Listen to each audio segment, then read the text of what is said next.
दिमाग पढ़ने के विषय से संबंधित सबसे प्रसिद्ध बौद्ध कहानियों में से एक अलौकिक शक्तियों वाले भिक्षु की कहानी है। इस वीडियो में हम जानेंगे हमारी जिंदगी के हर समस्या का हल एक छोटी सी गौतम बुद्ध की कहानी से, जो कि हमें जीवन जीने की प्रेरणा देती है। इस वीडियो में आपको आपकी परेशानियों का हल बड़े ही सरल और रहस्यमय तरीके से बताया गया है, तो कृपया करके इस वीडियो को ध्यान से सुने। तो देर न कर आज की कहानी की शुरुआत करते हैं। एक बार बुद्ध अपने अनुयायियों के साथ एक नगर से दूसरे नगर की यात्रा कर रहे थे। यात्रा करते समय वे एक झील के किनारे चले। कुछ देर बाद वे सभी आराम करने के लिए रुके। सब कुछ शांत होने के बाद उनके एक शिष्य ने उनसे पूछा, जब हमारे मन में परेशान करने वाले विचार आते हैं तो हम मन को कैसे शांत कर सकते हैं? बुद्ध पेड़ के नीचे बैठे थे और उनसे बोले, मुझे प्यास लग रही है, क्या आप मेरे लिए उस झील से कुछ पानी ला सकते हैं? शिष्य झील की ओर वापस चला गया और उसने देखा कि कुछ लोग कपड़े धो रहे थे, इसलिए साफ पानी लेने के लिए कुछ दूर चला और पानी इकट्ठा करने के लिए वहीं बैठ गया। लेकिन जैसे ही वह पानी लेने जा रहा था, तभी एक बैलगाड़ी गुजरी और पानी गंदा हो गया। शिष्य ने इंतजार किया, लेकिन वहां कुछ न कुछ चीजें चल रही थीं और पानी अभी भी गंदा था। इसलिए उसने मन ही मन सोचा कि वह इतना गंदा पानी तो उन्हें नहीं दे सकता, क्योंकि यह पीने लायक नहीं है। इसलिए उसने बिना पानी के वापस जाने का फैसला किया। शिष्य खाली हाथ वापस आया और बुद्ध को इसके बारे में बताया।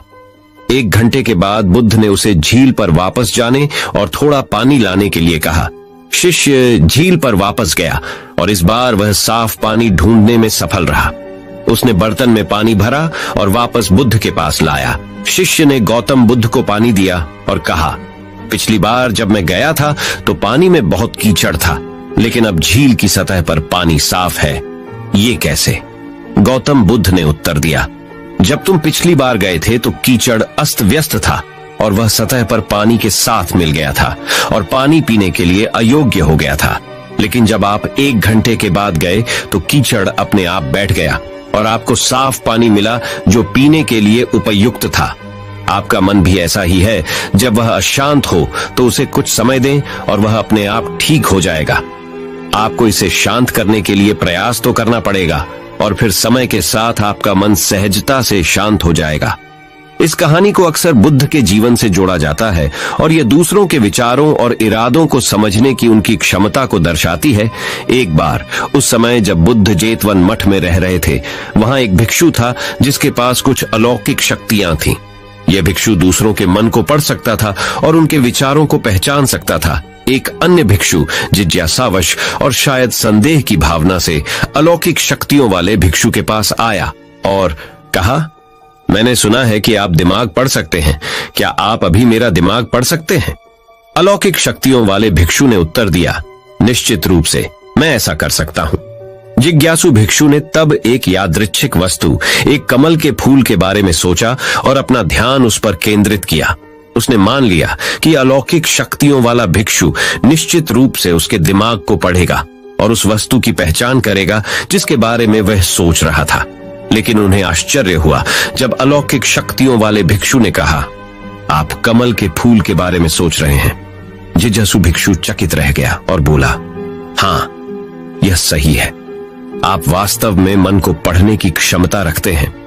अलौकिक शक्तियों वाले भिक्षु ने मुस्कुराते हुए समझाया, ऐसा नहीं है कि मेरे पास सभी दिमागों को अंधाधुंध पढ़ने की शक्ति है, बल्कि मैंने दूसरों के इरादों और विचारों को तब समझने की क्षमता विकसित की है जब वे शुद्ध और केंद्रित होते हैं। जब आपका दिमाग पूरी तरह से होता है, कमल के फूल के विचार में डूबा हुआ, मैं इसे स्पष्ट रूप से देख सकता था। बौद्ध परंपरा की यह कहानी मानसिक शुद्धता और ध्यान के महत्व को रेखांकित करती है। इससे पता चलता है कि स्पष्ट और केंद्रित विचारों को उन्नत आध्यात्मिक क्षमताओं वाले लोग ही समझ सकते हैं। हालांकि इस कहानी को रूपक माना जा सकता है। ये बौद्ध धर्म के अभ्यास में सचेतनता, एकाग्रता और आंतरिक गुणों के विकास के मूल्य को बताती है। चंचल मन को शांत करना बहुत जरूरी होता है, क्योंकि अशांत मन में कई सवाल होते हैं और ये इधर उधर भटक सकता है। गौतम बुद्ध मन को शांत करने के आयामों के बारे में बताते हैं। हम सभी जानते हैं कि व्यक्ति का मन बहुत चंचल होता है। यही कारण है कि मन अशांत रहता है और कई तरह के सवालों का जन्म भी अशांत मन के कारण ही होता है। यदि आप जीवन में शांति चाहते हैं तो इसके लिए जरूरी है मन को शांत करना। लेकिन मन को शांत कैसे किया जाए? गौतम बुद्ध से जुड़ी इस कहानी के माध्यम से आप जान सकते हैं कि मन को शांत करने का क्या तरीका है। इसमें भगवान गौतम बुद्ध द्वारा मन को शांत करने के आयामों के बारे में बताया गया है। जानते हैं इस कहानी के बारे में, जिससे आपका जीवन बदल जाएगा। मन को शांत करने की कहानी। एक बार एक लड़का गौतम बुद्ध के पास जाकर कहता है, मेरे जीवन में बहुत अशांति है, कृपा करके आप मेरा मार्गदर्शन कीजिए जिससे कि मैं इस अशांति से छुटकारा पा सकूं। गौतम बुद्ध लड़के से जीवन की अशांति का कारण पूछते हैं। लड़का उत्तर देता है, अत्यधिक विचारों के कारण मेरे भीतर बहुत सारे विचार आते हैं जिससे मेरा मन अशांत रहता है। बुद्ध मुस्कुराते हुए कहते हैं, ऊपर आकाश की ओर देखो और बताओ कि तुम्हें सूर्य दिख रहा है।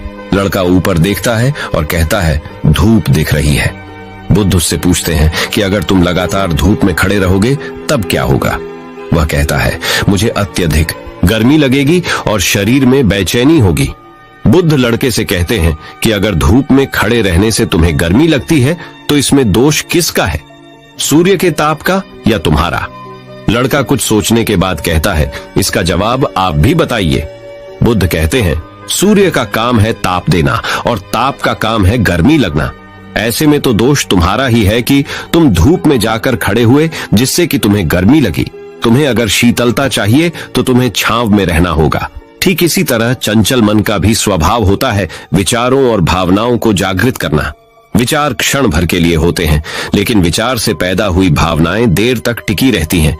लेकिन यह तुम्हें निर्णय लेना है कि तुम्हें विचार और भावनाओं के साथ चलना है या अलग दिशा बनानी है।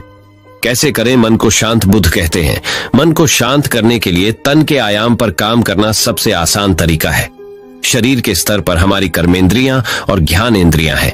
कर्मेंद्रियां कर्म और ज्ञानेंद्रियां ध्यान से जुड़ी होती है। इससे हम अपनी संवेदनशीलता को बढ़ा सकते हैं, यानी हम जो भी काम करें उसे आनंद के साथ करें।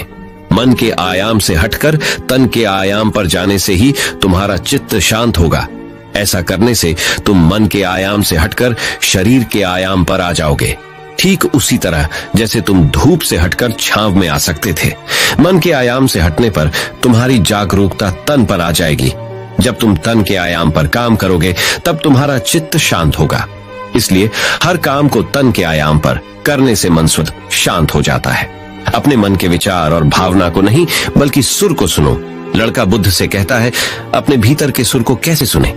गौतम बुद्ध कहते हैं, किसी शांत स्थान पर रहकर जहां शांति हो।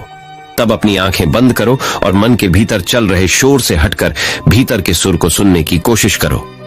सुर निरंतर चलता रहता है, लेकिन बाहर के शोर के कारण तुम अपने मन के भीतर चल रहे सुर को नहीं सुन पाते हो। जब तुम अपने दोनों कानों को अपने हाथों से बंद कर दोगे तभी मन के सुर को सुन पाओगे। इस तरह तुम मन की अशांति से दूर हो जाओगे और तुम्हारा मन अंततः शांत हो जाएगा।